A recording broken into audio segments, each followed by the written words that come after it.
Mereka mengatakan Al-Quran bertentangan dengan ilmu pengetahuan. Jauh dari ilmu. Ini hanya mitos belaka. Karangannya orang tukang lamun saja sebetulnya. Apa yang mereka katakan? Bahwa ilmu pengetahuan sekarang mengatakan bahwa berpikir, memahami, mengerti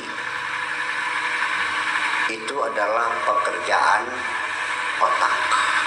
Betul. Al-aql, ad-dimag, kepala.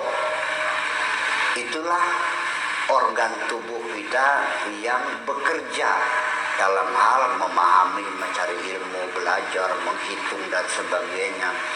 Malah ada otak kanan, ada otak kiri. Otak kiri itu biasanya menghitung matematika dan sebagainya. Kalau otak kanan itu untuk hal-hal yang sifatnya bahasa dan sebagainya. Di dalam Al-Quran ternyata yang berpikir itu bukan otak tapi hati. Ya, di sini ada hal yang perlu saya jelaskan. Ayatnya begini. Bismillahirrahmanirrahim. Afalam yasiru fil ardi fatakuna lahum qulubun ya'qiluna biha au adhanun yasma'una biha. Apakah mereka tidak mau pergi merantau di atas permukaan bumi ini, sehingga dengan pengalaman apa yang mereka lihat, fatakuna lahum qulubun, mereka dengan hati yang mereka miliki, yaqiluna biha, berpikir dengan hati mereka. Berpikir dengan otak apa dengan hati? Ini satu.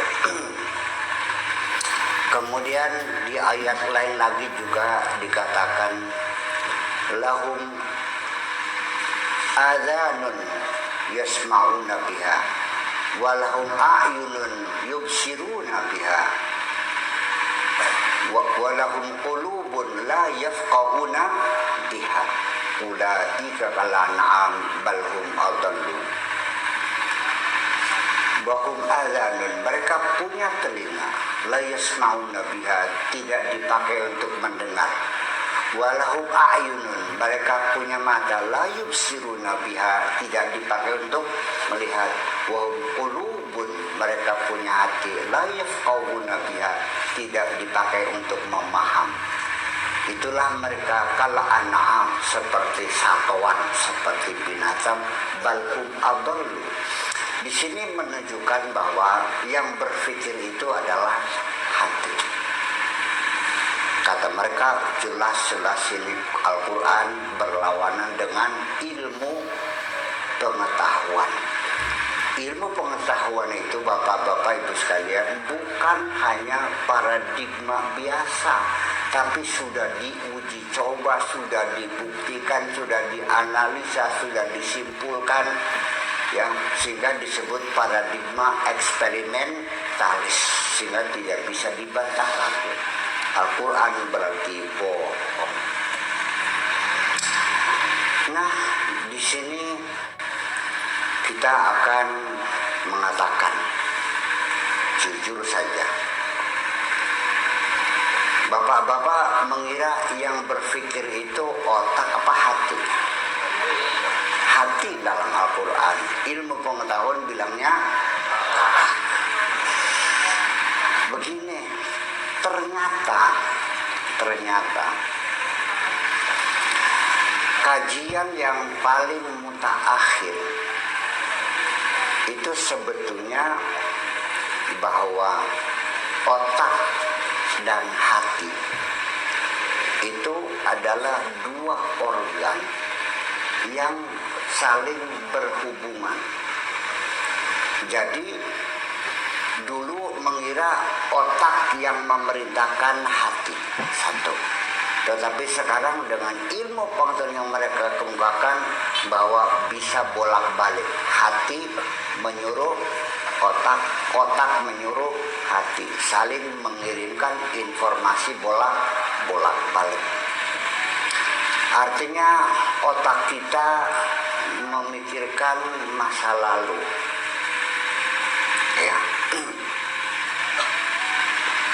Ketika seorang istri itu mendapati suaminya sedang berselingkuh 10 tahun yang lalu, begitu tek pikiran kita ingat,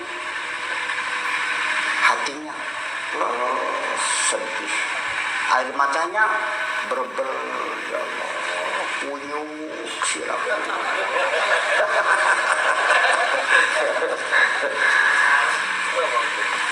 Otak yang mengingat masa lalu, yang bersedih hati adalah kalbu kita. Ya kan begitu? Begitu juga ketika hati kita bergerak, berkeinginan mendapatkan sesuatu, yang memproses adalah otak kita, berarti bolak-balik. Ini ilmu. Ketika kita melihat ada motor ninja di depan satu supermarket, hati kita ingin punya motor seperti itu. Lalu kita ada keinginan untuk mengambil motor itu. Di situ terjadi dialog antara hati dan otak. Kata otaknya, kalau kamu mengambil motor itu, kamu namanya maling. Jadi bagaimana? Ya jangan dong. Awas. Ini dialog bolak-balik antara hati dan otak. Perlu saya uraikan. Ya tapi kalau belikan harganya mahal. Berapa sekarang harganya Haji Qasim? Ninja tuh 40 juta. 40 juta. Duitnya sendi. Akhirnya memang hati kita lagi nggak bener. Pokoknya saya harus punya motor dengan cara apapun. Begitu keputusannya akan diambil, maka hati akan menyuruhkan otak untuk memproses. Regulasinya di sini, bukan di sini, di sini. Ini mah screen ya, di sini. Oke. Begitu otak diperintahkan oleh hati untuk meregulasikan, mengatur bagaimana cara mengambilnya, di situ otak bekerja. Jangan hari ini, karena sekarang sudah jam 12 lebih, yang punya motor tinggal pulangnya saja. Kamu nanti ketangkap orang. Jadi gimana? Ya besok saja, siapkan saja dulu kunci letter T dari bekal ukuran 18 yang gede. Letternya panjang supaya ini. Terus juga jangan sendirian. Ini otak yang bekerja nih. Bawa temen 2, motornya 2. Yang satu mengawasi yang punya motor melalui HP sedang apa. Yang satu motornya off, sedang on ya. Nyala motornya ting bating gitu. Kalau ada apa-apa kamu bisa lari. Siapa yang bekerja? Itu otak kita yang bekerja. Oke. Tetapi kalau hati kita mengatakan jangan, itu kan haram, namanya maling. Yang halal aja dah kalau gitu, ya udah. Juga memerintahkan otak untuk bekerja. Di situ mengeluarkan satu daftar kuesioner. Pertanyaan, motor yang engkau beli yang harga berapa, yang baru apa yang second hand, kredit apa kontan, paham nggak? Nah, itu saling tukar informasi, saling instruksi, itu ternyata bukan satu jalur, tapi 4 jalur bolak-balik semua. Ini temuan yang terakhir.